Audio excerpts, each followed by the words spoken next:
facile. Il suffira, comme dit l'autre, qu'il nous montre son bras mignon pour qu'on y en fasse un mognon. Le mec, il sent rien. On lui coince le bras entre l'arbre et l'écorce, ou à défaut entre deux bonnes planches. On tord un grand coup. Il fait la grimace. On arrose de gnôle, on met le feu, on laisse sécher. Et de tour à jour, il n'a plus qu'à aller bravement dans les rues où la jante militaire est réputée foisonnée qu'il a glissé sur la peau de banane du haut des 40 marches quasi séculaires du métro Pyramide. Et même si nul ne veut l'écouter, ça sera du ressort de la commission psychanalytique de la brigade. Ça m'en sert d'aménager avec amour. Ses alter ego. C'était nous, ces alter ego. Ses 75 cm de Pléiade. Que cette fois-ci, ça y était. Que Karl Albert l'était sur les listes. Qu'il en était tout retourné. Qu'il n'avait pas touché à son déjeuner et pourtant ils avaient servi des boulettes. Et c'est bon, les boulettes. Que c'était la catastrophe. Une perspicacité légèrement à côté de la moyenne et d'une fidélité quasi instinctive à l'égard des normes sociales en usage dans sa tribu d'origine. Induction que nous ne songeons pas à creuser plus avant, attendu que nous avions vu. Et à Brûle-Tourcoing, de but en blanc, nous lui demandâmes ce qu'il pensait de la guerre. S'il était pour ou s'il était contre. C'était, le lecteur s'en souviendra peut-être, une question fort à la mode à cette époque. Et peu de jours s'écoulaient sans qu'elle suscitât quelques débats publics ou privés. Mais nous avions à la poser un intérêt tout particulier.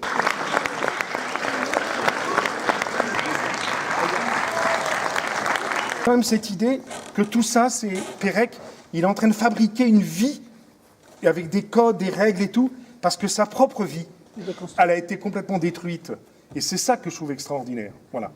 Pour ça, j'ai montré ça parce qu'il y a tout ça derrière. Il y a ce petit bonhomme qui est derrière tout seul et tout. Bon. Après, quand on est quand il y a beaucoup d'adultes et tout, quand les gens les référencent, c'est quand même un truc qui sent se faire... Les gens ne rient pas à gorge déployée, c'est pas un truc de farce, mais il y a quand même une grande dimension d'humour de par les références, etc.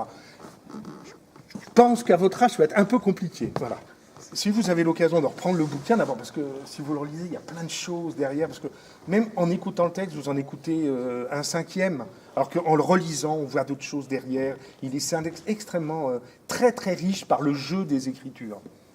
Voilà. Et puis il y a de l'argot, il y a de l'argot comme dedans, l'argot de cette époque-là, donc on peut retrouver, et j'imagine effectivement qu'il y a des... Et puis le texte, il est quand même, il est écrit comme si c'était une épopée. Il est écrit comme l'Énéide, d'une certaine manière. Vous voyez ce que c'est l'Énéide?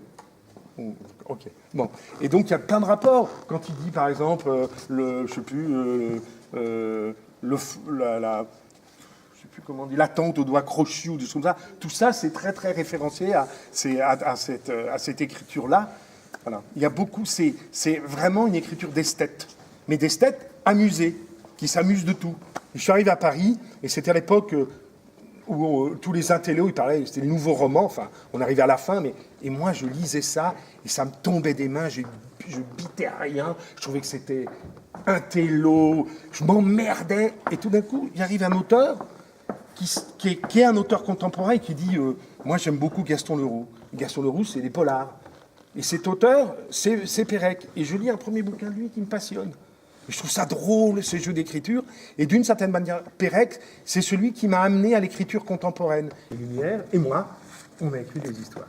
Alors, j'ai écrit la plupart. Et c'est des histoires, c'est plutôt un gag, les histoires. Des fois, quand j'ai des fringues que je mets plus et qui sont pas mal, je les mets en costumier. En général, ça part. Fin des années 80, alors, date d'utilisation de l'objet, fin des années 80. Ensuite, la propriétaire a trouvé que les mocassins, décidément, surtout des Sebago, ça faisait quand même bourge. Ce technicien se trouve être le cousin d'un des membres de l'équipe. Par solidarité avec Olivier Py, ne sommes-nous pas, nous aussi, des artistes engagés, nous les lui avons volés à notre tour dans son combi Volkswagen, frappé du sigle qui disait l'opposition du cousin au projet d'aéroport de Notre-Dame-des-Landes.